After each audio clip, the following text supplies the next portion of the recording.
We got two different topics today. I don't know which one we really want to start. It's Mark and the Fan Podcast. If he returns, Randy Orton. Hosted by the militant Mark Magnum and the Cisco Kid. Triple H is still the main man creative. For now. All right, y'all. Welcome to another episode of the Mark and the Fan Wrestling Podcast. I am your host, Mark Magnum, and I'm joined by the Cisco Kid, Chris Floyd. And today we are going to talk a little wrestling, and we are going to talk about which era was better. The golden era back in the 80s, the attitude era in the late 90s, or the current era, the AEW Triple H era that we're in right now. But before we get into that, please make sure you like, subscribe, share, and please hit that notification icon so you don't miss out on new content. We're into season 2 right now, and I'm excited that we're back in action. But we'll get started. And let me see. Out of these eras, and I think all of them have their own merit, and I think all of them are great in their own ways. And I know in some ways we've talked about this on some levels. And, well, I guess we'll start with the 80s and the golden era. And, you know, we've talked about the colors and just it was more cartoony in the WWE back in that era. Then you also had WCW or NWA Crockett at that time, and they were a different brand of wrestling at that time. And for me, I watched both. I don't know about you. And I would assume you did. And I watched both. And for me, if I wanted to just, you know, be entertained, you watch WWE. If you wanted to watch a good wrestling match with Flair or Terry Funk or, you know, Dusty Rhodes or Arn Anderson, if I wanted to see an actual wrestling match, I'd watch Crockett. Now, not to say that, you know, WWE or F at the time didn't present a product of wrestling, but it was, like I said, more cartoony, more geared towards the child.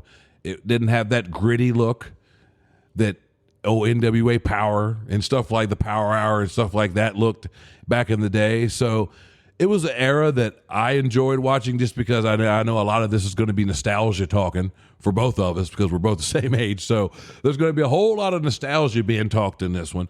But it brings back great memories for me, you know, just a Macho Man back in the day, even though I can't stand his ass now, Hulk Hogan back in the day, Warrior back in the day, just a lot of the guys, Ravishing Rick Rude, Bobby, the Brain Heenan. You had, you know, Gorilla Monsoon and Bobby on commentary. I mean, just so many different things. And then you had Vince McMahon back in the day on commentary. What a maneuver, because he didn't know a damn move, even though he owned the company. So I always thought that was great. But, I mean, in that era, it was just, I don't know. Wrestling was a different time. TV was at a different level at that time. It's not like it is now with, you know, streaming platforms and the Hulus and the Netflix and all the other streaming sites you can watch stuff on. So for me, the 80s was definitely a good time. I'm not going to gauge what era was better yet on that. But what were your thoughts on back in the day? Back in the day. OG. Well, let me tell you something, brother. Like you said, man, Hogan and Randy and Warrior. Demolition. Yes. Hard Foundation, the Rockers, and Gorilla, and Bobby, Jesse, and Vince. Yep. I mean, Saturday mornings, wrestling buddies. Oh, God, yes. You know, yes. VHS tapes that today is darn near unheard of. You just loved going to the video store and getting the like WrestleMania 4, the 2-tape. Yes, I have that. Yes, collection.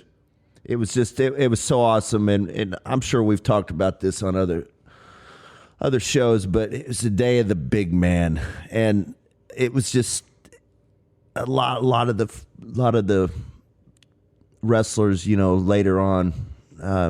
Like in maybe not today's product, but in recent years, you couldn't spot them you couldn't notice them at an airport. I'm gonna tell y'all something. The dudes in the 80s, yes, it probably wasn't good how they got that way, but you would notice these people. Yeah. Giants.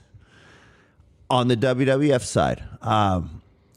Like you said, Marcus, the NWA, had more believability with wrestling. And I'm sure folks probably 10, 20 years older than us really enjoyed that. But WWF, the golden era, I mean, there's a reason Vince marketed it to us because, man, it caught my eye. Like you said, theme music will come a little bit more in the next era. But the ones that did have their song, everybody knew it. Pomp and Circumstance. Well, yeah, all those Ultimate Warriors thing. Yeah, Unstable. Real American Hero. All these awesome guys that we just mentioned, they all had, the pretty colors, the good music, good theme songs. And it had something that attracted us so much that most of us will continue to watch into the next decade. So, yeah, at that time, that probably is the best era, probably. So you're okay. So you're thinking at that time. At that time, yeah. I mean, if we hadn't seen nothing else. I mean, if I'm doing a compare and contrast of WWF at that time and NWA, it just depends on the taste of wrestling you liked. I liked both forms of wrestling. I still will never to this day say sports entertainment and use that in the context of wrestling, but that's what WWE was. And if you're looking for sports entertainment, they were the ticket. Now, if you just wanted old school, wrestling where it's a cage match and blood and all that, then yeah, you went to Crockett or WCW in that era. And for me, in that time frame, you're learning a lot about yourself as a kid and what you like, what you don't like, and that was something I liked. I know I like basketball. I know I like baseball, but wrestling was trumped over all that. That was my favorite sport, if you want to call it that. I consider wrestling a sport because it's something that you have to be an athlete to do, and it's not something like playing poker on FS1 and somehow that's on a sports channel, but people still have a hard time calling wrestling a sport. So I have a problem with that from that regard. But in that era, that was a time where it was before Vince had blown the cover off of a lot of stuff. And before, all the territories had been bought up, and at least for part of the 80s, that was before the territories got bought up. And that was before people knew that wrestling was a work, because for the longest people, you might have thought that. You might have, your uncle, this is all fake, right? You might have had an uncle that blew just like with Santa Claus or something, and blows that and tells you that Santa Claus isn't real or something. But in that era, you might have a suspicion, but it wasn't confirmed until Vince McMahon, for tax reasons and whatnot, wrestling's a work, it's fake, blah, blah. And then that kind of changed the perception, because a lot of people thought that, but nobody outright just said, yeah, it's fake, or it's a work, or, this is choreographed, or however you want to frame it, whatever kind of verbiage you want to use to describe what it was. A lot of people, like I said, had that suspicion, but until somebody of high ranking owning one of the major wrestling companies says, yeah, this is not what y'all think it is. I think that kind of hurt in a way in the aspect of wrestling. I mean, that kind of was a lull for the new generation era in the, beginning of the 90s into about 95, 96 just before they turned into the Attitude Era, because a lot of it was the Goon and stuff like that, where it was the Repo Man and just what is this? And then on the other side, you had WCW and you had Jim Herd running the show there, and you had the Acroman, and you had the Rap Master PN News, and I mean, you had guys like Van Hammer that somehow still got over in the towards the end of the Attitude Era during the Monday Night Wars, but it's like There was a lot. You had the juicer. I mean, I'm just thinking of just random, what is this? And both shows had this, I don't know. And then in the early 90s, wrestling kind of had a disconnect. Yes. And I think after Vince McMahon kind of blew the door off of the fact that it's a work, it changed a lot of people's perceptions. Because like I said, a lot of people might have thought, okay, yeah, I don't know, man. That guy, why is he laying there while this guy's jumping off the top rope, dropping an elbow? Why didn't he roll out? I mean, and you always had people, or why is it when they're punching each other in the face, they're not getting black eyes, there's not bruises and this and you can think that, but until somebody tells you, yeah, this is fake. And I mean, what's your thoughts on that? Did you think that Vince McMahon kind of did us a disservice with that? Yeah, it definitely hurt the business, and I'd forgot all about the attitude, or my bad, the new generation, and it's no faults to Brett and Sean and Razor Ramon and Diesel and everything, but the steroid trial was going on. Yep. And I mean, business was down. The little figurines the Hasbros wasn't being sold as much, and it's weird because this wrestling it's like it was, Vince started, marketing to folks like us, Marcus, in our age, and yep. And then as wrestling is going downhill, arguably 93, 94, 95.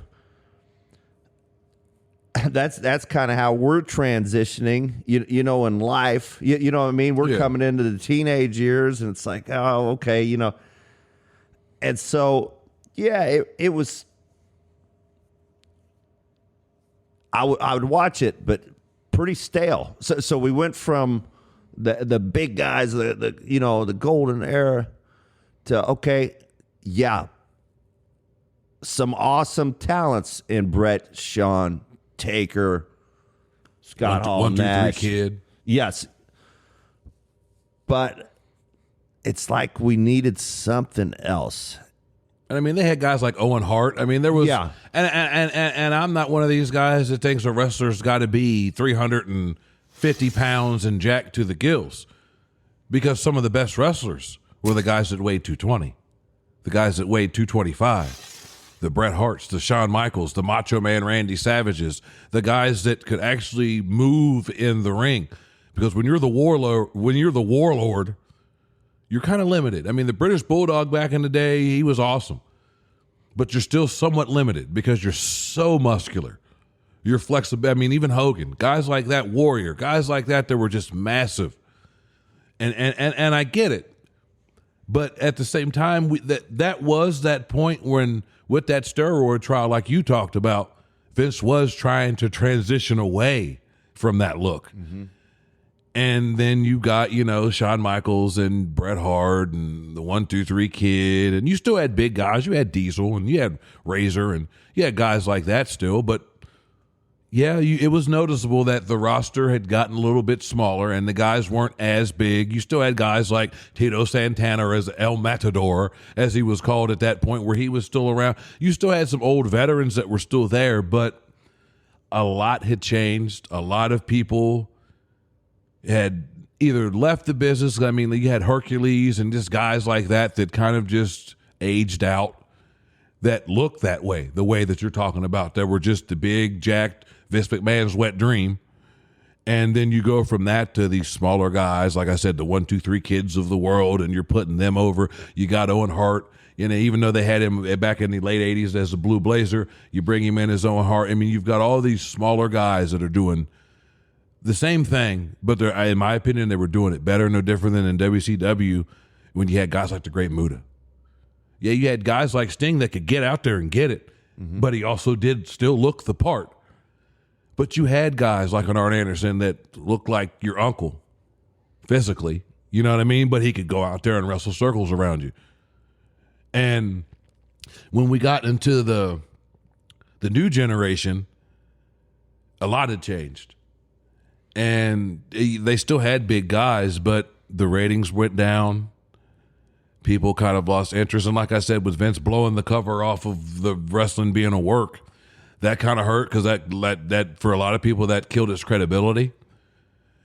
And then we go into the Attitude Era, and Hulk Hogan leaves WWE or F at the time, and goes to WCW, and that's kind of the changing of the guard. Honestly, I mean, it wasn't the full blown changing of the guard, but it's like we done seen Hogan in WWE since the '80s. I mean, I know he had a run in WWE before or WWF before that, but from '83, '84 to the beginning of the '90s. It was always Hulk Hogan. It was always Hulk Hogan. I mean, what? WrestleMania 1, 2, 3, 5, 6, 7, you know what I mean? Yeah. 8, he was main event, and even somehow he even found a way to main event 9 and ended up beating Yokozuna after Bret Hart lost the title to him. So, I mean, Hulk Hogan was a staple of WWE for the longest, and to see him go to what a lot of people, because even back then there was a little bit of tribalism, to a lot of people he was going to the enemy, so to speak. If you were a WWE fan or a WWF fan at that time, what's he doing over there? And then you see, they have the matches with him and Ric Flair and all that, and those I think were big letdowns because Hogan just went over, and I think that could have been built more. And it was a shame that they never gave us the match when both those guys were in WWF when, Flair had won that Royal Rumble with a tear in his eye. So I think they missed the boat that back then when Flair won the Rumble. Then you have him in WCW, and you kind of missed the boat there. You just, because they wrestled multiple times, and every time Hogan just beat him. And then you have Hall and then Nash go to WCW, and that is what flipped everything upside down. And they started winning in the ratings. Like, what was your thought when those two, because I mean, Hogan was one thing, but what was your thoughts when Hall and Nash both left and they tried to play it up as if they were kind of still part of WWE at the beginning? Yeah, I mean, here I am always having WWF's back, or WWE. That got me back into the product. Yeah. Because I'm like, okay, for years I didn't care about WCW, and then kind of like we mentioned on a previous podcast, with Punk going to AEW. All right, okay, now they got eyes. I got eyes for them. Well, Hall and Nash, the same deal. Okay, first I'm bitter because they're leaving WWE. But then all of a sudden they're showing up at WCW. So now I'm watching WCW to see what the hell's going on. And that, to me, was the start of the reality aspect. And here we are. Now we're in our late teens. It's like this stuff was made for us, Marcus. Oh, yeah. I mean, because it couldn't have came at a better time. We had the stale era we just talking about, or stale 3-4 years. Yeah. And then now we've got this outside group coming in. And folks, you had to be there. You was glued every week to see what they were coming up to. But also, though, during that era, even the third string, Paul Heyman and the ECW. I mean, my gosh, that you had to watch, folks. And then you're thinking, all right, well, how's WWF going to compete with this? How's WWE going to compete? I don't know. You had the guy of Steve Austin, the rise of him, the rise of Steve Austin in '96 at the King of the Rings. What helped them out? Ladies and gentlemen, I'm sure you know wrestling if you're listening to us, but if you haven't, go back and watch some of that stuff, because when Austin is on fire, I just told you earlier, Marcus, golden era was my favorite. All of a sudden, I'm seeing this bald-headed SOB, and I'm like, and who's the warrior? Right. That's how much that impact was. That's how much Hall and Nash meant to me going over to WCW in that whole next 2-3 years. My gosh. And I mean, with Austin, for me, because I mean, from what I'm hearing, it sounds like you didn't watch WCW as much. I did, and I hated it when they first brought him in to WWE and they had him as the ringmaster, because I'd already seen him as stunning Steve Austin. I'd seen him stunning Steve Austin when he was in the Sportatorium when he was in, GWF and WCCW and stuff. And then he made his way to WCW. And he was a television champion, not intercom, but a television champion. He was a United States champion. He was a tag team champion with Pillman, to where it was like he was doing stuff there. And then for whatever reason, Bischoff decided to fire him, and he's given his reason. But I'm just saying, for whatever stupid reason, you get rid of this guy, even though the stuff that they had done with him, with the matches he had with Ricky the Dragon Steamboat, and just some of those matches, the matches he had with Barry Windham. And some of those, like Barry Windham was a stud back in the day. And he was an awesome competitor. And just one of those second, third generation, he's one of these second, third generation guys that come in here and they just get it. And he had great matches with Dustin Rose. And there's just so many matches he had in WCW, I should say. And then you bring him into WWE and saddle him with the $1 million belt and Ted DiBiase. And I get it. Some guys need a manager because they can't talk. Austin could talk. And then you saddle him with this name. You saddle him with this gimmick. You saddle him with a manager. And then you're surprised it don't work. And luckily, they at least let him somewhat be himself after that. And then the whole thing happens with the curtain call, to where that year, from what reports still say to this day, Triple H was supposed to win the 96 King of the Ring. Yep. But because of the curtain call and Hall and Nash leaving, as we've already talked about, and going to WCW, it made it to where, well, Triple H ain't winning it that year. And Austin got that spot. And I think it was the perfect time for it. Yeah. Because Austin was already on the rise. He was getting that, man, this dude here, he seems like he might be a little unhinged. And it worked. And then you have the whole phrase that was coined that turned into T-shirt money, was Austin 316 says, I just whipped your ass. And he was off to the races. And then it was Intercontinental titles. It was him and The Rock, the Rudy Poo Bridge, all the different stuff that they did back in the Attitude Era was great. But then you flipped it. I mean, you talked about it already. When Hall and Nash went to WCW, it made people sit up. And for the people that didn't watch WCW, they started watching, to where it turned into where literally you had people flipping the channel between the two. I don't think people do that now as much with AEW and WWE, but back then, you had people that, all right, this segment's over. They went to commercial. Let me flip it over to WCW and see what they're doing. Oh, they went to commercial. Let me flip it back and see what WWE's doing. Oh, wait a minute. This segment's kind of boring. Let me see what WCW's got. Or wait a minute, this is kind of crap. What's Jacqueline doing? Or whatever. And you flip back and forth. And I know the way we watch television has changed. We've talked about that in our last podcast. But I know that things have changed. But in that era, you had millions upon millions. People talk about the numbers now, and Tony Khan and guys want to make big deal about, we're doing great. And no, the Attitude Era, 8 million, 9 million people are watching it. And I know that there's an argument out there that people say that the Golden Era had more ratings because, again, even in the 80s, TV was different than what it is now, or even then for that matter. So going out of that, you have Austin, the rise.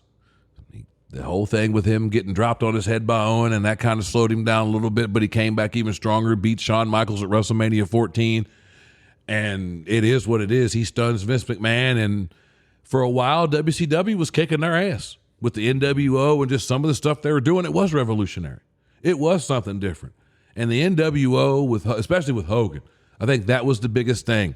And I think that's what I talked about at the beginning of this, when I said Hogan going to WCW, it was so surreal to see the red and yellow in a different company. And then to see him get there and he's still talking about saying your prayers and eating your vitamins and what you're going to do. And it's like, dude, we've been listening to this for the last 13, 14 years. And I know there was rumors that other people were going to be the third man when they had the whole NWO thing and the thing. I think was it Bash at the Beach? Yes. And they had all that.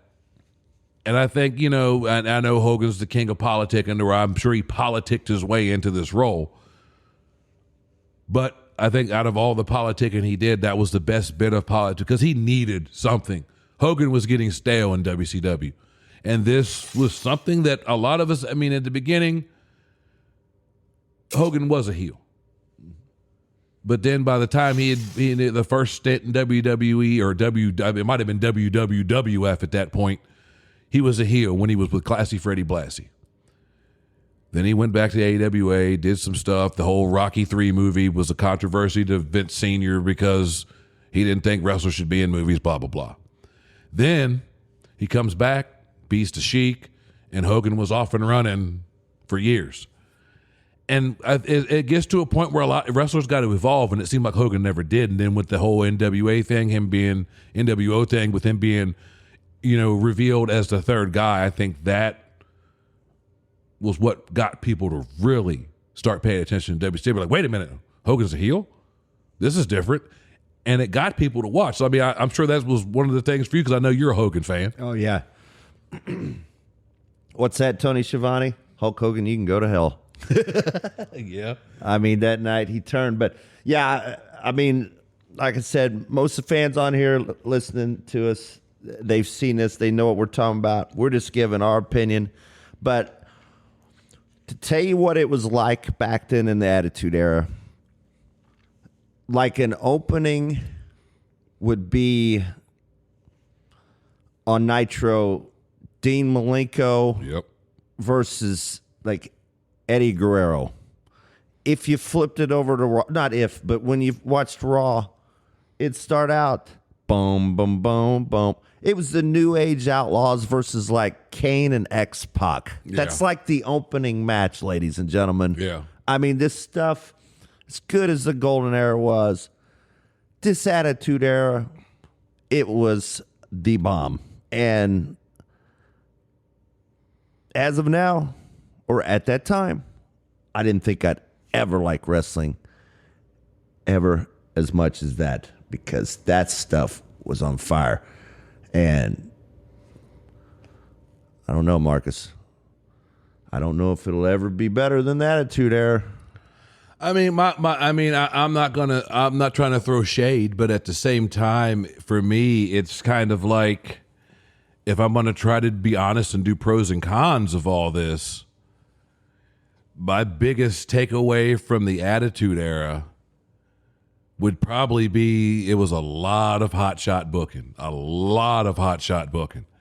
and on both sides, on WCW, and it was a lot of just, we're booking for the moment, we're booking to get these ratings, and we know that there's people out there that are going to just flip the channel because, all right, they're on commercial, let's do something hot right now, and hopefully we can keep them the rest of the episode. But I mean, with Hogan, it was dynamic, just the whole NWO thing, and it got a little large towards the end with that, just everybody and anybody in the NWO at the end. And I think that was a downfall of WCW. And before you know it, 2001 comes up and Vince McMahon's buying the company, and now he owns WCW, which is something I never, you sit there and watch both programs. I never would have thought, oh man, one day WCW is going to buy W, or vice versa. Never would have ever thought that would happen. Going out of business is one thing, but for Vince to buy it, and just that night, I remember it clearly. They were in Cleveland. Like, this was what, 23 years ago, and I still remember where they were at, and they were down in Florida somewhere Panama for City. WCW. So it's just like, that tells you the magnitude of that moment, because that was, I mean, we already knew WCW was hurting. Their ratings were in a bad way in 2000 and 2001, and then they brought Vince Russo in, which I think further just Bro. I think that just further took them down the wrong path. And then Vince, like I said, bought them, and they had their rinky-dink invasion that was not nowhere near as good as it could have been. They ended it within the same year that it started.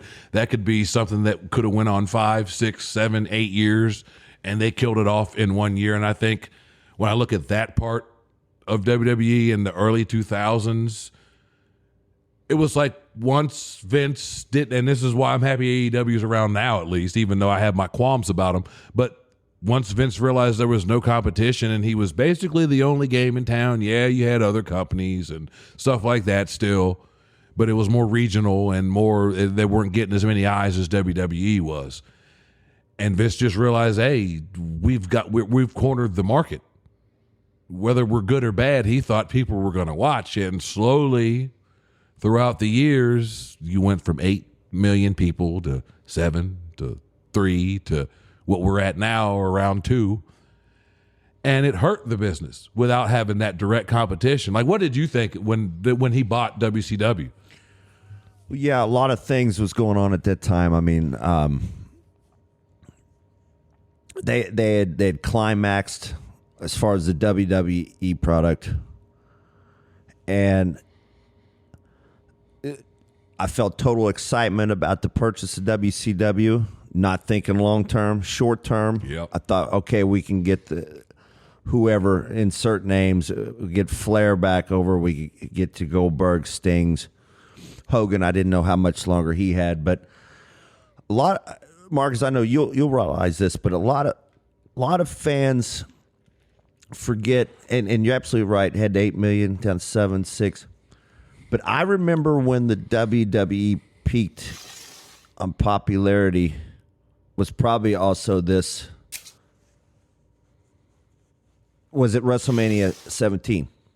Yes. When our boy Stone Cold Steve Austin thought it'd be, he had done everything he could and everything, and he wanted to try a different option. Oh, when go he joined heel. Vince? Yeah. And JR begged him, damn kid, you can't, my God, you can't, blah, blah, blah. And Vince told JR, we owe this to him. And I remember that night with him and The Rock. And yes, fans were still cheering, but it was like the next night on Raw, I want to say the viewership had dropped. I'd have to go back on my numbers, but a quarter to a half maybe from that turn. And I'd never seen the business on the WWE side ever get that high again. But like I said, I'd have to go back and check the stats. But it's either around that time period or when Austin dropped the ball and went home by refusing to lose to Brock with no storyline. Right, which made total sense to me. I mean, he shouldn't have left, but I understand his argument. Yeah, exactly. But yeah, to me, that was the end of... Would you say that was the end of the Attitude Era? It's around that time. I mean, I think the Attitude Era was over before they bought WCW, because WCW wasn't competition anymore. Like, I remember back at that time, and I remember, when the night that Raw, when Vince announced that he bought WCW, I remember laughing and celebrating, being a mark, pun intended, because not realizing in the grand scheme of things, wait a minute. That means there's nothing to be opposition to them. And in my mind, I was more of I watched both, but I was still more of a WWE guy.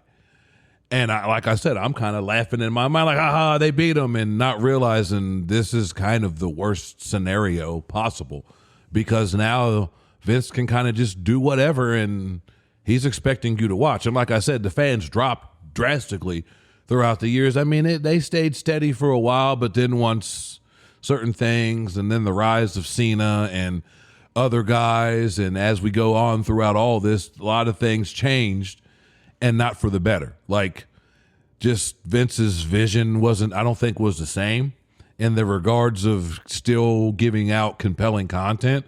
He could kind of put it in cruise control and just give us the bare minimum. And I think in his mind, he thought we'd still just keep watching like it was 3, 4, 5 years ago. And it's like, no, you're giving us shit. And I don't like watching shit. So I'll watch the bits and the bobs that I want to watch. But this is not 1998 or 97 for that matter. And then when we go into like 2005 and you have 2004, and you have the rise of Eddie Guerrero, and then his unfortunate passing in 2005. I think that kind of hurt WWE. And then the whole man that we cannot speak of from Canada, and that whole situation with him deleting his family. that put a black eye on wrestling for the longest, because especially when they came out with that tribute show on that Monday and then had ECW on the next night having to retract everything. And they did a 3-hour show dedicated to this guy. And then the very next night, you find out what really happened. And just all the news stories and just all the stuff that had happened with him. And you've got people to this day arguing that he should be in the Hall of Fame. I loved him as a wrestler, but I can't excuse what he did as a man. And a lot of people are blinded by him as a wrestler. And I mean, as a wrestler, he's in my top 5. But as a human being, come on. You did something that I'm sorry. You don't get to redeem yourself for. And that's just how I feel about it. And to the people that think he should be, I get it. You want him to be acknowledged for the contribution he made to the business. But think of the contribution he made to the business in the opposite direction. How he hurt the business that year. And I get it. He was grieving over Eddie. And I know. I've lost friends close to me too from the business. Brothers to me in the business. But you can't do that.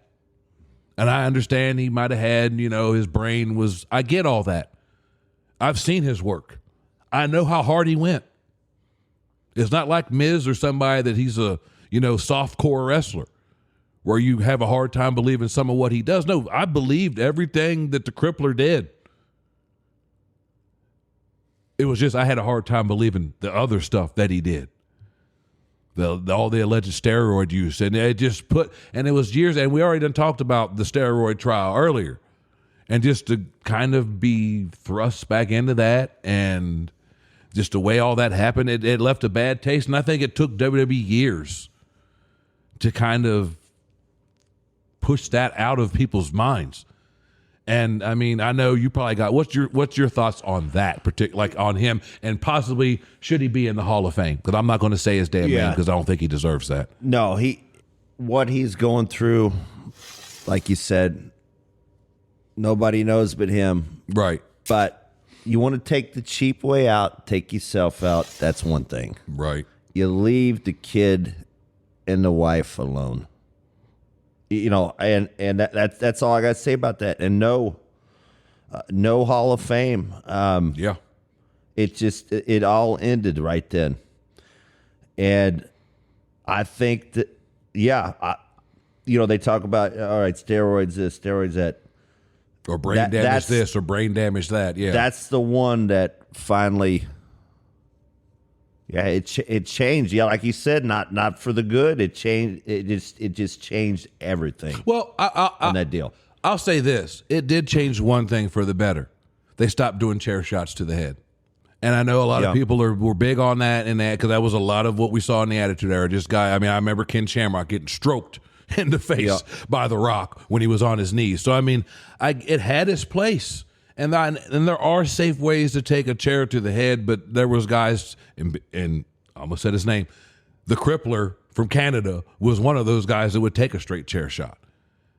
And there was guys like Balls Mahoney that would just obliterate you with a chair. And there was a time that was cool. That was that was part of what they did. But then after that whole debacle and it became passe, and now you see chair shots to the back, and that's fine because it's safer. One thing that I hate to say it like this, but one positive that we did get out of all this is we became, even though in the NFL it's the same way, but we became more cognizant of CTE and brain injuries and concussions and brain trauma.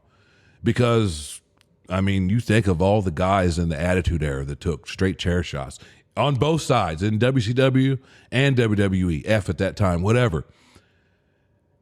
And you even see some of the older guys now, and you can see, like Kurt Angle. I've seen reports where he's talking about he's having memory loss. He was another one that took straight chair shots to the head. And I'm not saying it's from that, but I'm not saying it's not from that either. We don't know, and we'll probably never know succinctly. But for me, if I can take one good thing out of all that happened was they stopped doing chair shots to the head. Now, other than that, there ain't a damn good thing to come out of that. He should never be in the Hall of Fame. His name should never, ever be mentioned in the Hall of Fame. I mean, I know he's still in the PWI Hall of Fame, which he should be taken out. And I don't care how you feel about it. He should be taken out. Because it'd be one thing. I'm with you. If he'd have done it to himself, maybe we could have that conversation if he should be in the Hall of Fame.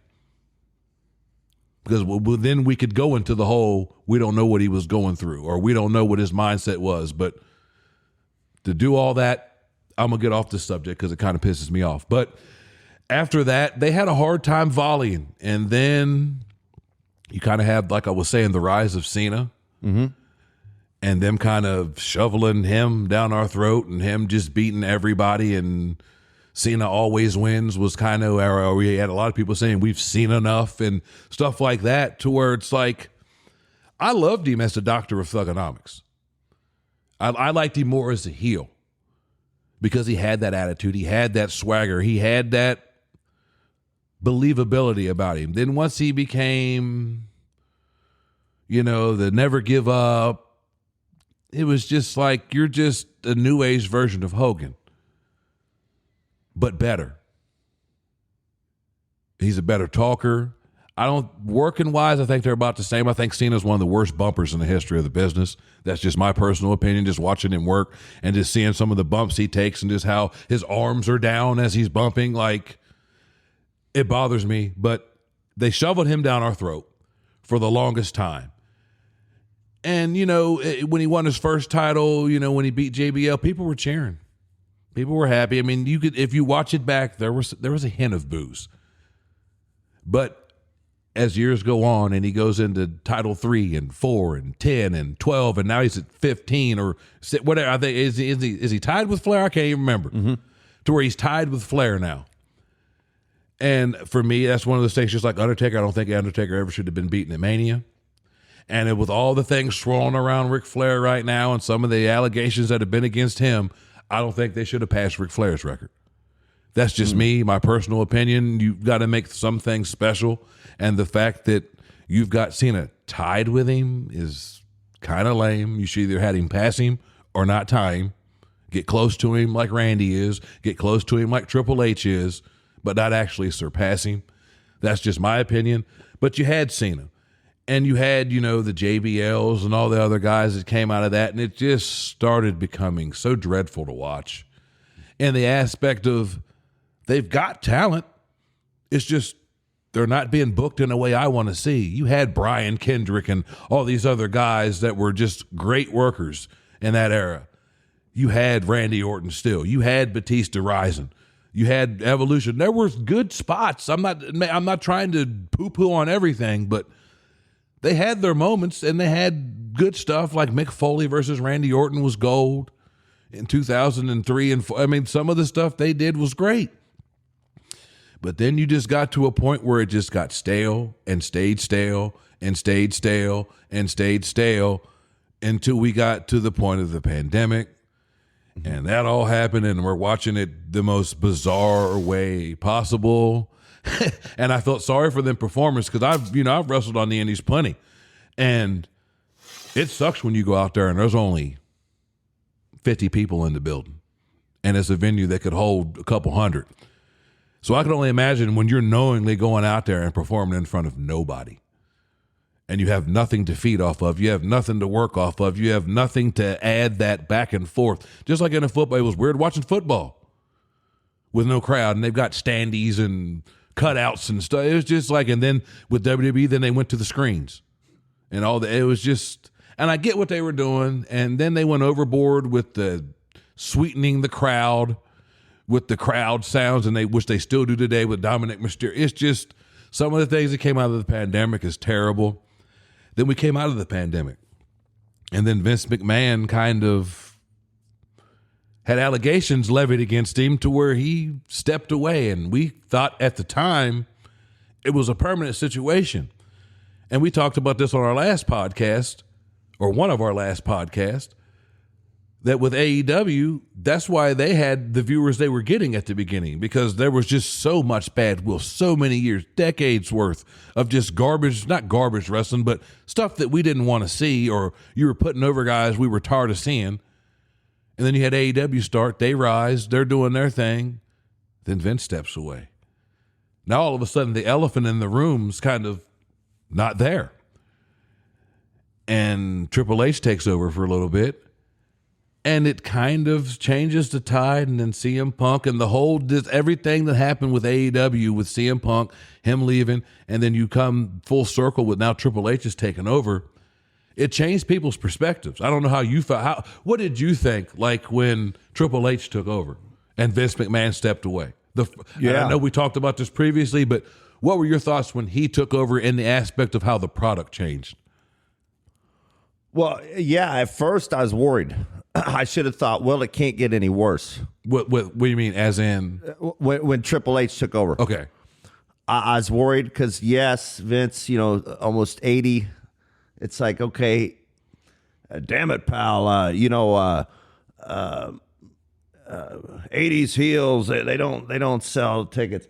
I thought there was still magic with Vince, whether it was put the rocket ship behind an a-hole like Theory. Yeah. Little deals. I thought, okay, he can still get this. And I'm like, no. So Triple H takes over. I'm like, this, all he's going to be pushing is his NXT buddies. It's like, no, he's not doing that. Triple H, I was totally wrong. Triple H took a little bit of the seasoning from Vince, added his own spin, mixed in stuff that worked back in the day with some new ideas. And it's just been, in my opinion, very good booking. In fact, I think that the current product, I haven't been this excited about the current product. I don't know, 06 or 07. I mean, it's been, I've said this before, I don't know how the WWE under Triple H's leadership can screw this up. I don't see how it can happen. But folks, it's today's day and time. I'm super excited, Marcus. I believe you are. When it's all said and done, what was our? We've been watching it since the early '80s. How would you rank the eras? Oh well, just to go back to Triple H. For me, I was a big fan of NXT Black and Gold, and I was more. There was a time when I liked that more than I liked the main roster stuff. And then there was always that thought by a lot of people that once Vince steps away, Triple H is the heir. He's going to be the one that steps in, and it seemed like that was the path we were going on. But then we got to the point where it seemed like Vince was never going to let go. And he was just going to, until the day he passes on, he was going to be in control. And fortunately, but unfortunately, the allegations came up which made him step away. Now, he ended up coming back, of course. But then when Endeavor bought, or when Endeavor bought WWE and they became TKO, it seems like they've slowly pushed him out. And now Triple H has full control. And from my eyes, there's a drastic difference. The way it's booked, the way it's produced, the way they shoot it. Not the way they shoot it in the aspect of they use different cameras or something. But it's not that, because for the longest, I didn't like how they went in and out of segments.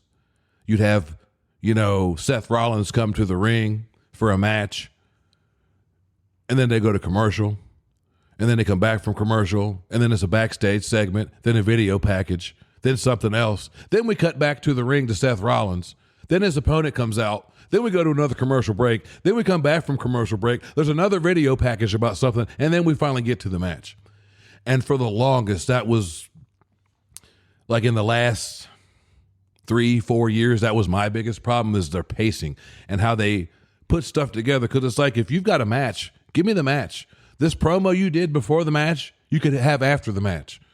And there's ways that you can do this to where it's just not so contrived and done in a way where it's like, if I'm a fan sitting in the crowd watching this show, why did Seth Rollins come down to the ring 7 minutes ago and he's still just standing here while we're watching video packages on the screen or something that's going on backstage, or we're sitting through a commercial break? Because I've been to plenty of WWE shows where they're showing you other promotional stuff during the actual commercial break if it's a live television taping. So from my eyes, that was my biggest problem, is they constantly did stuff like that. And with Triple H, it still happens. He learned from Vince. So, I mean, there's going to be some things that he does that we still see that, I don't want to say remind us of Vince, but it's like, yeah, he learned from him. So what do you expect?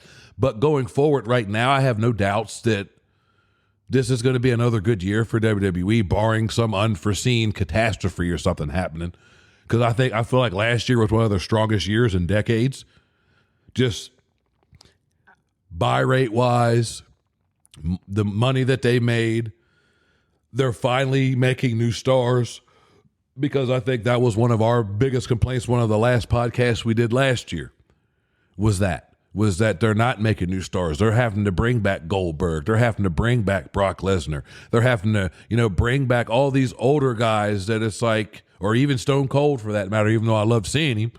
But it's like, now you've got a Cody Rhodes. Now you've got a Seth Rollins. Now you've got Drew McIntyre. And some of these guys were there during all this, but you've now, with Triple H in control, has made all these guys more believable. Because last year we talked about the Royal Rumble and who we thought was going to win, and it was pretty obvious, Cody. This year, there's several different options. They could say Cody again and have it to where he's the first guy since Austin to win back-to-back ones, because they made a big deal about that on Raw Monday. Or it could be what a lot of people think is going to happen, and it could be CM Punk. Or could it be a Drew McIntyre? Or could it be a Gunther? I mean, there's more options this year, which shows me they have made more stars. It's not like it was, 2 years ago when Vince was still in control, and it's just the same dudes he's going to keep showing us. Not really good characters. The verbiage that they use in these promos is garbage.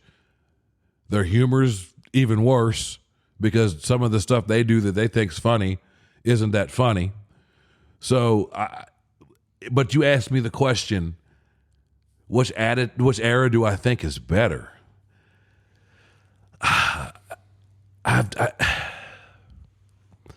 The Attitude Era was great because it was just a different time. It was that car crash, Jerry Springer type, Maury Povich. We don't know what's going to happen from segment to segment. It was great. And even the current era now is good. Is better than it has been in quite some time. But I'm old school. I'm an 80s kid. And when I just look at the stuff that I can remember just off the top of my dome, it's sad that it's the stuff that's 30, 40 years ago, as opposed to stuff that happened a couple years ago and it doesn't stick in my mind, or even stuff that happened in the Attitude Era where, yeah, I remember most of the Attitude Era for verbatim.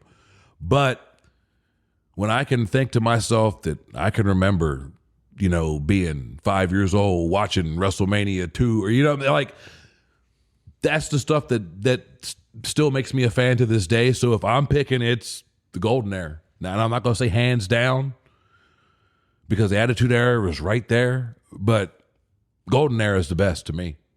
Old school OG, WWEF, whatever you want to call it, with Macho Man, Hogan, and all that Warrior and all that back in the day. Yes, give me that Dino Bravo and all that. Yes, the Mountie, all that. Yes, Bulldog, Bret Hart, Fat, all that. Demolition, all that. Yes, that was, to me, the Golden Era. And even from the flip side of that in WCW, the Road Warriors, Lex Luger, Dusty Rhodes, Sting, Flair. I could keep on going on, but I ain't. Who you got?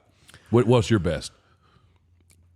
As good as today's stuff is now, well, in WWE. Oh, you got to give a preamble like I did? And as good as What You Gonna Do and Ooh Yeah. Uh-oh. What? What? All right.